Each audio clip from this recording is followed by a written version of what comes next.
রাধে রাধে বন্ধুরা, তোমরা কেমন আছো? আশা করি ভালো আছো। তোমাদের সবার সুস্থতা কামনা করে নতুন আরও একটি মিনি ব্লগ শুরু করছি।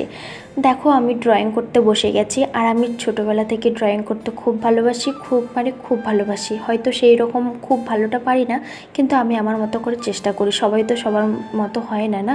হাতের 5টা আঙুল যেমন সমান হয় না, তেমন সবার হাতের কাজও সমান হয় না। যাই হোক, আমি আমার মতো করে চেষ্টা করছি। দেখো, প্রথমে চক দিয়ে আঁকিয়ে নিয়েছিলাম, তারপরে একটুখানি ভুল টুল হলে মোছা যায় চক দিয়ে করলে। তারপরে ইয়েটা করে নিচ্ছে। আর আমার রুদ্রসোনা এত দুষ্টু, আমাকে এই আলপনা করতে ম্যাক্সিমাম 3 থেকে 4 দিন লাগিয়ে দিয়েছে। একটুখানি করছি আর রুদ্রসোনা উঠে যাচ্ছে, এতটাই ডিস্টার্ব করেছে। তো যাই হোক, দেখো অবশেষে কমপ্লিট হয়ে গেছে, তোমাদেরকে দেখাচ্ছি। আর যদি আলপনাটি বা ভিডিওটি ভালো লাগে তাহলে আমাকে কমেন্ট করে জানাবে। রাধে রাধে, দেখা হচ্ছে নেক্সট মিনি ব্লগে।